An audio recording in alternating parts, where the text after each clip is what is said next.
Hormones. One of most important topic of this chapter. Mostly long question में भी ये पूछा जाता है कि प्लांट में किसी हार्मोन पे नोट पूछा जाता है या उसकी एप्लीकेशंस, उसकी कमर्शियल एप्लीकेशंस, तो मोस्टली एक हार्मोन की कमर्शियल एप्लीकेशन लाजमी पूछी जाती है शॉर्ट क्वेश्चन में। तो इम्पोर्टेंट टॉपिक है बच्चों ये। तो सबसे पहले हम बात करते हैं प्लांट हार्मोन्स की। तो आपने पढ़ा होगा कि हार्मोन्स ऐसे केमिकल्स होते हैं जो मैसेंजर का काम कर रहे होते हैं। बॉडी के एक हिस्से से मैसेज लेके जाते हैं, बॉडी के दूसरे हिस्से तक वो डिलीवर करवाते हैं। हार्मोन केमिकल मैसेंजर्स होते हैं। अब जो क्वेश्चन पैदा होता है कि हार्मोन्स को सेक्रीट करते हैं ग्लैंड्स, तो क्या प्लांट्स के अंदर भी ग्लैंड्स होते हैं? तो इसका आंसर है नो, प्लांट के अंदर कोई ग्लैंड नहीं होता। तो फिर हार्मोन्स कहां से आते हैं? एनिमल्स में तो हार्मोन्स ग्लैंड सेक्रीट करते हैं, प्लांट के अंदर तो ग्लैंड्स ही नहीं है, तो फिर हार्मोन्स कहां से आते हैं? तो इसका आंसर ये है कि प्लांट का हर सेल ही ग्लैंड बन जाता है। प्लांट के हर सेल के अंदर ये एबिलिटी होती है कि वो हार्मोन सेक्रीट कर सकता है। ग्लैंड्स कोई नहीं है स्पेसिफिक, बॉडी का कोई भी सेल उसके अंदर एबिलिटी है कि वो हार्मोन पैदा कर सकता है। तो बच्चों, हार्मोन्स को ओवरऑल अगर हम देखें, इसकी टाइप्स बताएं, तो दो टाइप्स हैं इसकी। एक होते हैं ग्रोथ प्रमोटर हार्मोन और दूसरे होते हैं ग्रोथ इनहिबिटर हार्मोन। एक वो है जो ग्रोथ के प्रोसेस को प्रमोट कर रहे होते हैं, इसके मुकाबले में दूसरे वो होते हैं जो ग्रोथ के प्रोसेस को इनहिबिट कर रहे होते हैं, रोक रहे होते हैं। तो पहले हम तीन हार्मोन्स ग्रोथ प्रमोटर पढ़ेंगे, ऑक्सिन, जिबरेलिन्स, साइटोकाइनिन। ये तीनों हार्मोन ग्रोथ प्रमोटर हैं। ये किसी ना किसी तरीके से ग्रोथ के प्रोसेस को प्रमोट करते हैं, ग्रोथ के प्रोसेस को तेज करने वाले हैं। लेकिन जो दूसरे हमारे पास है ग्रोथ इनहिबिटर, तो इसमें हम दो हार्मोन पढ़ेंगे, एब्सिसिक एसिड और इथीन।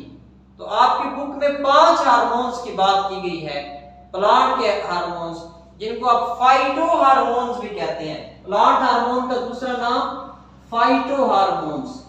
फाइटो का मतलब प्लांट और हार्मोन्स का मतलब हार्मोन्स। तो चूंकि ये प्लांट के हार्मोन्स हैं, हम इनको फाइटो हार्मोन्स भी कहते हैं। तो 5 हार्मोन्स हम पढ़ेंगे, auxin, gibberellin, cytokinin, abscisic acid, ethene. आज का जो हमारा टॉपिक है उसमें हम अपना फर्स्ट ग्रोथ प्रमोटर हार्मोन पढ़ रहे हैं, जो कि है ऑक्सिन। अब जो ऑक्सिन जो है, इसका दूसरा नाम है इंडोल एसिटिक एसिड। ऑक्सिन को क्या कहा जाता है? Indole acetic acid.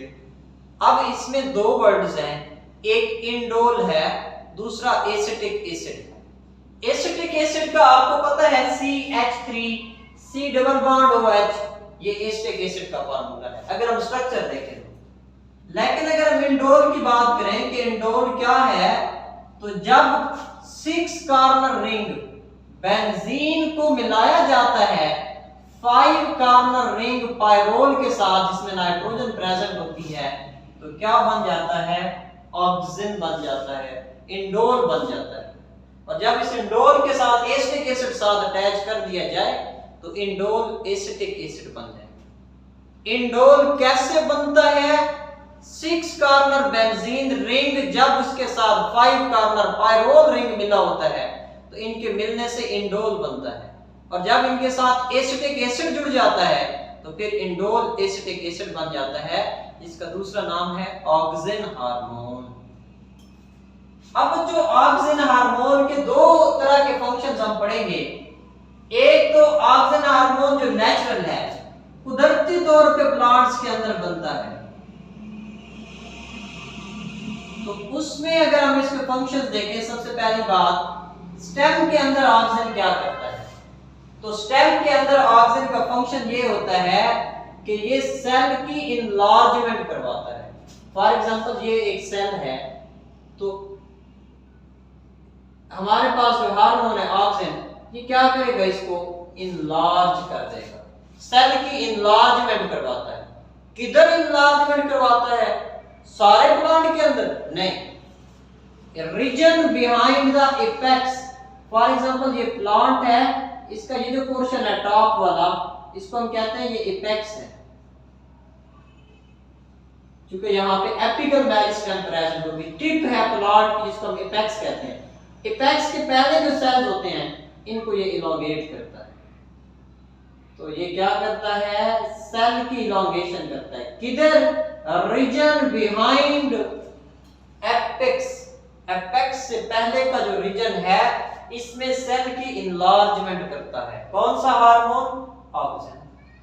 सेकंड है जो कैम्बियम के सेल्स होते हैं, आपने पढ़ा होगा already, vascular cambium, carp cambium. तो जो कैम्बियम के सेल्स होते हैं, उनमें सेल डिवीजन को प्रमोट करवाता है। जब ये हार्मोन प्रेजेंट होगा तो ये मैक्सिमम सेल डिवीजन करवा रहा होगा। ये तो हमने देख लिया स्टेम के अंदर। अब हम रूट के अंदर देखते हैं कि रूट के अंदर ये हार्मोन क्या करता है। बच्चों, बड़ा इंपॉर्टेंट शॉर्ट एमसीक्यू आपको दे रहा हूं यहां पे, कि जब ऑक्सीजन लो होता है, ऑक्सीजन की क्वांटिटी ज्यादा ना हो, ऑक्सीजन की क्वांटिटी कम होगी, तो ये रूट की ग्रोथ को प्रमोट करता है। ऑक्सीजन की क्वांटिटी कम है तो ये रूट की ग्रोथ को प्रमोट करेगा। होना ये चाहिए कि अगर ज्यादा हो तो फिर और ज्यादा प्रमोट करे, लेकिन ऐसा नहीं है। लेकिन जब इसकी क्वांटिटी ज्यादा होगी तो फिर ये ग्रोथ को प्रमोट नहीं करेगा, बल्कि रूट की ग्रोथ को स्टॉप कर देता है। बड़ा इंपॉर्टेंट यहाँ पे एमसीक्यू बनता है कि व्हेन ऑक्सीजन इज हाई, जब ऑक्सीजन की क्वांटिटी हाई होगी तो रूट की ग्रोथ पे क्या फर्क पड़ेगा? रूट की ग्रोथ प्रमोट होगी, सेम रहेगी, स्टॉप हो जाएगी। तो याद रखना है, जब ऑक्सीजन ज्यादा होगा तो ये ग्रोथ को रोक देगा, रूट की ग्रोथ को स्टॉप कर देगा। अगर कम है तो ग्रोथ को प्रमोट करेगा, अगर ज्यादा हो जाएगा तो ग्रोथ को स्टॉप करेगा। नेक्स्ट है बच्चों एपिकल डोमिनेंस। एपिकल का मतलब एपेक्स, डोमिनेंस का मतलब ज्यादा करवाता है। एपिकल डोमिनेंस को प्रमोट करता है, एपिकल डोमिनेंस को। डोमिनेंस जो है एपिकल डोमिनेंस होती है और लेटरल इसमें फॉर एग्जांपल ये बर्ड है, तो ये बर्ड को स्टॉप करेगा, एपिकल मेरिस्टेम को बढ़ाएगा। यहां पे जो मेरिस्टेम होगी इसकी एक्टिविटी को प्रमोट करता है, लेटरल मेरिस्टेम की एक्टिविटी को रोकता है, बर्ड को नहीं खुलने देता। समटाइम बर्ड को भी प्रमोट करता है, लेकिन मोस्टली ये होता है कि ये बर्ड को इनहिबिट करता है, एपिकल डोमिनेंस को प्रमोट कर रहा है। Next parthenocarpy, development of fruit without fertilization. Fertilization के बगैर फ्रूट का बन जाना पार्थिनोकार्पी, तो ये पार्थिनोकार्पी को इंड्यूस करवाता है। लीफ सेनेसेंस, पत्ते का बूढ़ा हो जाना, तो ये पत्ते को जल्दी नहीं बूढ़ा होने देता। अगर ये हार्मोन होगा तो पत्ता देर से खराब होगा। फॉर एग्जांपल अगर वैसे पत्ता खराब हो रहा था 15 डेज के बाद, तो ये हार्मोन होगा तो 15 डेज के बाद भी पत्ता खराब नहीं होगा, मे बी वो 1 मंथ के बाद, 2 मंथ के बाद जाके खराब होगा। तो ये लीफ सेनेसेंस को डिले करता है। एब्सिशन, एब्सिशन का मतलब होता है गिर जाना, तो पत्ते को गिरने नहीं देता बल्कि लीफ की सेटिंग करता है। लीफ को जहां पे ये लगा हुआ है उसके साथ अटैच रखता है, ट्री के साथ, गिरने नहीं देता। तो हमने कौन से फंक्शन देखे इसके? सेल इनलार्जमेंट करवाता है स्टेम में, कैम्बियम के सेल की डिवीजन को प्रमोट करता है। रूट में क्या करता है? जब लो क्वांटिटी में होगा तो रूट की ग्रोथ करवाएगा, ज्यादा क्वांटिटी में होगा तो ग्रोथ को इनहिबिट कर देता है। एपिकल डोमिनेंस को प्रमोट करता है, पार्थिनोकार्पी को भी इंड्यूस करता है, लीफ सेनेसेंस को डिले कर देगा, एब्सिशन को इनहिबिट कर देता है। ये हमने देखा कुदरती तौर पे जब ऑक्सीजन प्रेजेंट होता है।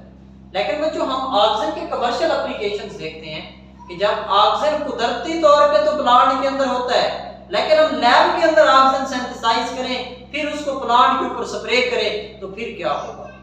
सिंथेटिक ऑक्सीजन हम इसको कहते हैं, जो हम लैब में बनाते हैं, वो ज्यादा बेहतर होता है। उसकी रीजन ये है कि प्लांट के पास जो नेचुरल ऑक्सीजन बनता है ना, तो एंजाइम उसको फौरन तोड़ देते हैं। एंजाइम क्या करते हैं, उसको इजीली ब्रेक कर सकते हैं, लेकिन जो सिंथेटिक ऑक्सीजन होता है, एंजाइम उसको आसानी से नहीं तोड़ सकते। जो नेचुरल ऑक्सीजन है, प्लांट के एंजाइम उसको आसानी से तोड़ देते हैं, वो खत्म हो जाता है जल्दी, उसका इफेक्ट खत्म हो जाता है। लेकिन जो सिंथेटिक ऑक्सीजन होगा, उसका इफेक्ट जल्दी खत्म नहीं होगा, क्योंकि प्लांट के जो हार्मोन्स एंजाइम होंगे, वो इस हार्मोन को जो सिंथेटिक हमने खुद आर्टिफिशियली बना के प्लांट को दिया है, आसानी से नहीं तोड़ सकेंगे। तो इसमें आपको दो चीजें याद रखनी है, NAA और सेकंड है 2,4-D। NAA का मतलब होता है नैफ्थलीन एसिटिक एसिड। इसका क्या फंक्शन होता है, अगर हम नैफ्थलीन एसिटिक एसिड का स्प्रे करें प्लांट के ऊपर, तो फ्रूट सेटिंग को हेल्प करता है। फ्रूट सेट का मतलब क्या होता है, फ्रूट का अपनी जगह पे कायम रखना। वैसे क्या होता है, फ्रूट्स गिर भी सकते हैं, फ्रूट ड्रॉप हो सकता है, लेकिन अगर हम ऑक्सीजन का स्प्रे करेंगे तो फ्रूट ड्रॉप नहीं होगा। मोस्टली प्लांट्स के अंदर प्रॉब्लम होता है कि उनके फल पकने से पहले ही गिर जाते हैं, जल्दी गिर जाते हैं। तो हमें क्या करना चाहिए, नैफ्थलीन एसिटिक एसिड का स्प्रे करना चाहिए। अगर इसका स्प्रे करेंगे तो फल गिरेंगे नहीं, बल्कि वो अपनी जगह पे सेट रहेंगे। Fruit set in absence of pollination को भी ये प्रमोट करता है। सेकंड इसका जो है 2,4-डाइक्लोरोफिनॉक्सी एसिटिक एसिड, बड़ी इंपॉर्टेंट बात है बच्चों यहाँ पे। ये सिलेक्टिव वीड किलर है, अपनी मर्जी की वीड्स को किल करता है। और इसकी मर्जी की वीड्स कौन सी होती हैं, ऐसी वीड्स जिनमें ब्रॉड लीव्स होते हैं। सीरियल प्लांट्स के अंदर, गंदम के अंदर ऐसी जड़ी बूटियां जिनके चौड़े पत्ते होते हैं, उनको 2,4-डाइक्लोरोफिनॉक्सी एसिटिक एसिड किल कर देता है। बेसिकली ये डाइकॉट की किलिंग करता है। ये बात याद रखनी है कि मोनोकॉट की किलिंग करता है या डाइकॉट की। डाइकॉट को ये काट देता है, खत्म कर देता है, वीड किलर है डाइकॉट। पोटैटो की स्प्राउटिंग को रोकता है, आलूओं को खराब नहीं होने देता। पोटैटो में नॉर्मली क्या होता है कि वो फूट पड़ते हैं, लेकिन जब हम इस हार्मोन का स्प्रे करेंगे, किसका, 2,4-डाइक्लोरोफिनॉक्सी एसिटिक एसिड का, तो स्प्राउटिंग का प्रोसेस को इनहिबिट कर दिया जाएगा। प्रिवेंट प्रीमेच्योर फ्रूट ड्रॉप, पकने से पहले फल को गिरने नहीं देगा। कौन, 2,4-डाइक्लोरोफिनॉक्सी एसिटिक एसिड। तो आपने इसके दो सिंथेटिक पढ़े, सिंथेटिक केमिकल्स पढ़े, एक इंडोल एसिटिक एसिड, सेकंड 2,4-डाइक्लोरोफिनॉक्सी acetic acid. Naphthalene acetic acid क्या करता है, फ्रूट सेट में हेल्प करता है, फल को अपनी जगह पे कायम रखता है। और 2,4-डाइक्लोरोफिनॉक्सी एसिटिक एसिड फ्रूट सेटिंग में भी हेल्प करेगा